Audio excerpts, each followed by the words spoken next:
I am Dolores Gordon with Books Inc., and I'm here to interview Evan Roberts. Thank you for coming. Thank you so much. How are you? Okay, wonderful, wonderful.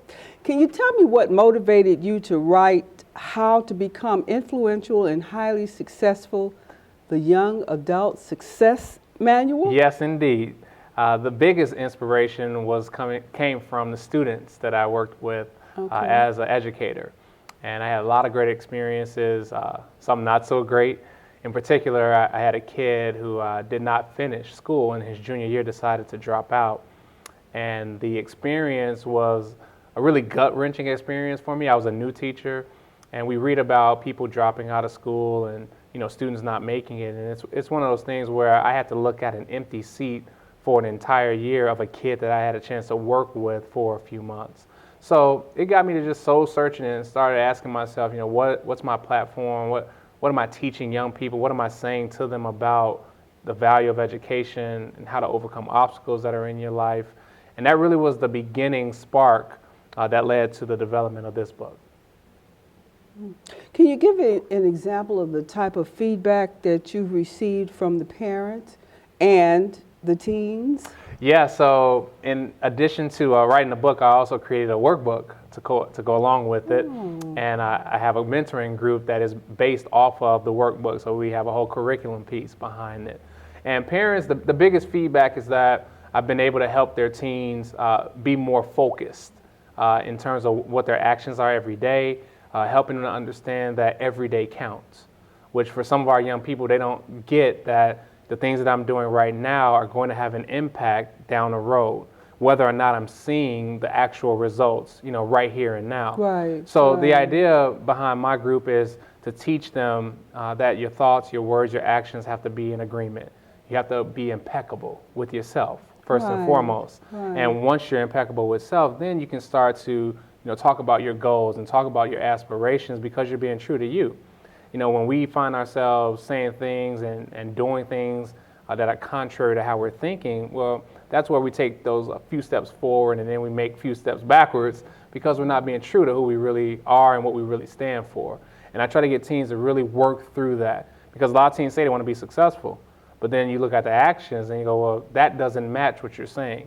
And you got to understand that it doesn't matter what you're talking about if the results aren't coming because your actions don't match. And at the end of the day, we're all weighed on that. We're weighed on talking sheep. We're weighed on what are we actually producing? What are we doing with our time?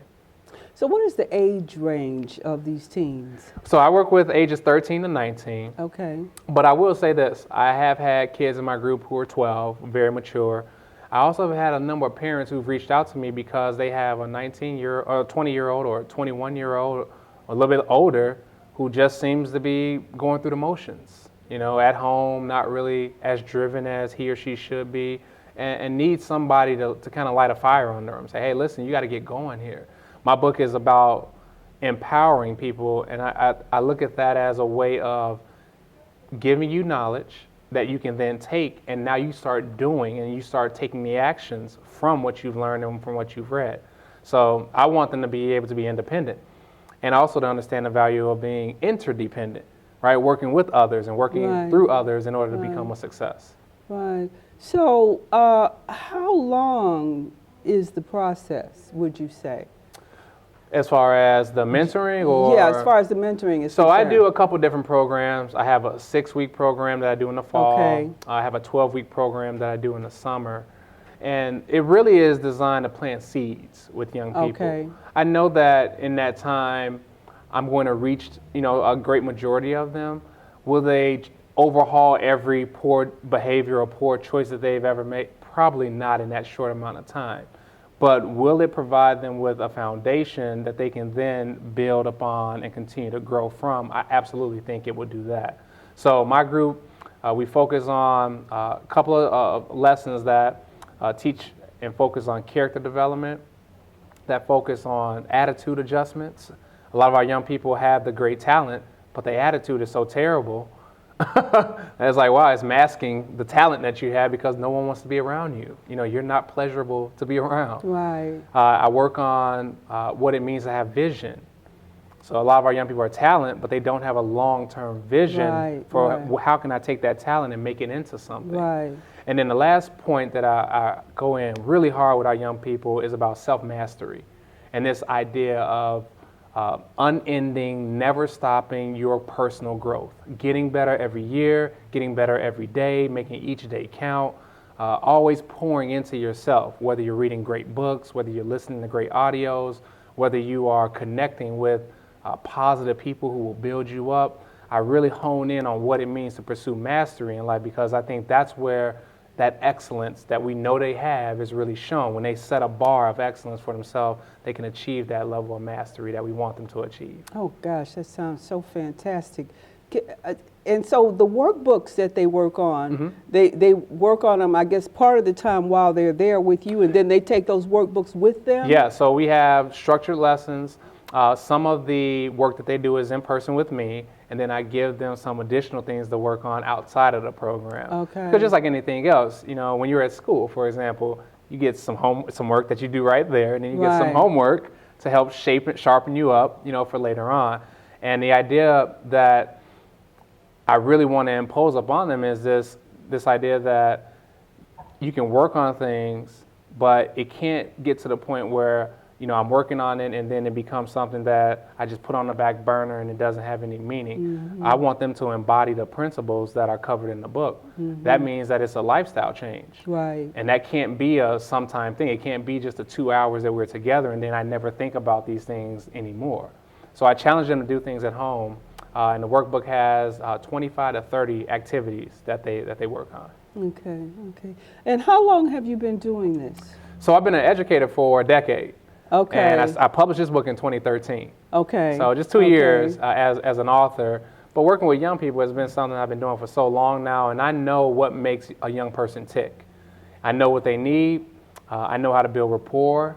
And I also know how to communicate a message to them that won't come off as some adult just trying to tell me who I need to be. You know, a lot of times teens they're receptive to a message if the person is willing to meet them where they are, which means, you know, are you willing to learn about what my interests are? Are you willing to see my point of view, at least consider where I'm coming from, and entertain me in that respect? Then they're more open to actually listen to any feedback that you may have, as opposed to telling them you got to do this, which they get a lot of, and then they end up going the opposite way because it goes in one ear and out the other.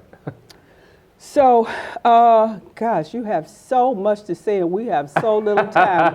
But we're going to go on with this. This is your second time you've appeared as a panelist at the Books Inc. Author Showcase. How does this annual event help others? Well, number one, anytime you can bring together authors, people who have committed a bunch of time to writing and producing a work, it's a great avenue. There's a lot of synergy there, and we understand that not every person is going to want my book. Not every person is going to want another author's book. But if we work to promote each other, if we work to share the benefits of each other's message, we're going to get our fair share. And so that part of it is important to me. Networking is important to me. I think this event, though, in terms of just sheer strategy, teaches people who are aspiring authors exactly what they need to know and be aware of before that book is written. Yeah. You know, I tell people that writing a book is 20% of this whole process. The other 80% is what most authors miss out on, which is understanding what it means to have a platform, what it means to how to market, how to open up distribution channels. That's the big picture stuff. Yeah. How to take your book and now use that as a business card for speaking engagements. So it's much more than just penning, you know, a great book, which is awesome, but it's a means to an end, you know, and it's part of what you should be doing. It's not the whole enchilada. It's a lot, though. It is a lot. So what would you say are the 3 challenges faced by first-time authors? Oh, easily. So getting exposure, number one.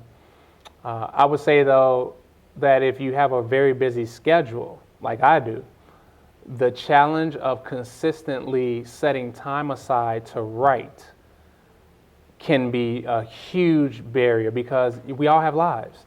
And life doesn't stop just because you want to write a book. So finding that time to be a consistent writer, is challenging. It's hard. It took me 3 years to write this book, but I was on again, off again. You know, inspired at one point, and then I let life get in the way. You know, I wrote my workbook in 3 weeks. Now, granted, I did have this already created, but I still had to write. That book is about 100 pages as well, so I still had to rewrite, you know, quite a bit. But I disciplined myself to get up early in the morning and to write for a few minutes every day, and got it done in 3 weeks' time. So that part of it is a challenge. And I would say the third part and the most important part that authors, first-time authors have a struggle with is the marketing piece. Because you may have it may be a bestseller, but if nobody knows about it, you won't move a single book. And challenging yourself to think bigger than just, you know, Barnes and Noble, or bigger than just Amazon, or bigger than just the local bookstore that you see in your community. Having a big vision for what you're going to do. I think that challenges some authors in the beginning stages, because they're thinking, you know, I'll do a couple of events and maybe I'll share this with my family and we'll kind of see where it goes. But that approach sets you up to not succeed. You got to have a long-term plan, and you have to be thinking about your platform from the very beginning. Who are my readers, and how are they going to learn about me? Wow. That sounds stressful already. So, how do you expect that Books, Inc. Literary Services will help authors get their books published? Well, I love what Dr. Shabazz is doing. I think what she talked about in terms of doing an author's assessment. You know, I do a needs assessment for my mentoring group. So with the parent and the child, they sit down and they identify, you know, what are some strengths, what are some weaknesses, what would you consider a success to be once your child has gone through this program. So I get their point of view, you know what I'm saying? With Books, Inc., they're doing the same exact thing, but it's from a writing standpoint. Right. So what is the message that you are looking to communicate? You know, they're getting you to understand your flow of your writing, and, you know, what's going to be the rallying cry, so to speak, that your message is going to be centered on. What's your story, and how are you going to convey that? In addition to everything else that authors need, which, you know, legal services, understanding what a good cover design and good layout. And I love how she put it. Dr. Shabazz talked about surrounding yourself with people who will help your book meet industry standards. Because at the end of the day, one of the drawbacks of being a self-published author is that there's a lot of amateurish work that's out here, where you have grammatical errors, you have typos, you have you know, a person who was speaking in the first person in the beginning of the book, and then by the end of the book, it's the third person. You're like, I can't even follow this story, right? And you have all of those issues, or the cover is very, you know, it's done in a very haphazard way. So what Books, Inc. is trying to do is teach authors how to polish up their game. If you're going to present a work, let's present it, and let's make sure that that work meets industry standards, so that you can have a book that's quality, that people will be happy to buy, and once they open it up, they're not going to be surprised that you have 20 typos on the first page. Like, oh my goodness, and mad that they spent the money. Oh, there's not going to happen coming through here. Yeah, that's exactly. not going to happen, right? Dr. Shabazz is going to make sure of it. Right. So tell me, what's next for Evan Roberts? Well, so I'm always thinking of more things to do. My wife and I actually are expecting child number 2. And we just found that out yesterday, which is great. Congratulations. Thank you. So we are, I'm creating 7 children's books right now. Oh, okay. Because I realized that, you know, as an African-American male who has accomplished some things, I look at our young people, and I'm not just talking teens, I'm talking about our little ones. Yeah. And they need some words being said to them. They need some encouragement, they need some direction. And there's not a lot of resources that are out there serving the K through 3rd, that area, especially young boys. So I said, you know what, let me write a book, a series that could reach, you know, that group. And I have a son, obviously. So the book series is inspired after him. And it's going to be called Kahari Discovers. I'm releasing that in 2016. I also present quite a bit. And I have a really unique gift in being able to connect with people live. So I figured, you know what, I should write a book on how to present. Everybody wants to present. Everybody wants to share their story. It's true. Why not make a book that teaches people the art of getting in front of people and not being afraid of anything? Just going and sharing what you know. Yeah, absolutely. In a way that captures them, captures the imagination. Well, it sounds to me like you're ready. I've got one more question that's not even on my list. So it seems to me that there should be some kind of template of you that others could learn because you can't get to all the kids. I mean, let's face it. You're right. You can't get to all of them, but you have such a wonderful way of thinking that would be an asset to anyone who could also present that same material. Have you thought about that? You know, I haven't thought of it that way at all, but I do know that over the course of my life, I've had some wonderful experiences, and I've had some things that have shaped me into the person that I am today. Okay. And if I were to point a single finger and say, if you do this, magical things will happen for you, I would say it would be a commitment to personal development. A commitment to expanding your mind, expanding what you think, a commitment to learning, to writing, to reading. That's me. That's what I do. Every day I'm into a book. I'm reading something new. I'm listening to something that's encouraging. I totally and fully believe in the power of his brain to do amazing things, but it has to be under control. It has to be focused on the right things, because it's easy for us to get sidetracked with a bunch of nonsense. Oh, yes. But when you can channel your focus in a way that helps to develop you, and by developing yourself, you're going to be able to develop others. You're going to be able to be a light for other people. Yes. So it's a win-win. And that idea of being able to model for our children, model what it means to be a man, model what it means to be somebody who cares about community, somebody who's passionate, who's going to give back. Just winning the right way is what I call it. Understanding the game, how to win the right way. There's another title. That is another title, how to win the right way. You're right. So tell us, how do we get in touch with you to get your material? Sure. So my website is www.influentialandhighlysuccessful.com. You can also reach me on social media, Facebook.com. You can reach me on LinkedIn. I'm also available on Twitter @ResidualsForLife. And then as far as my book, I'm available in Barnes & Noble. I'm available in Amazon. The bookstore is also an ebook.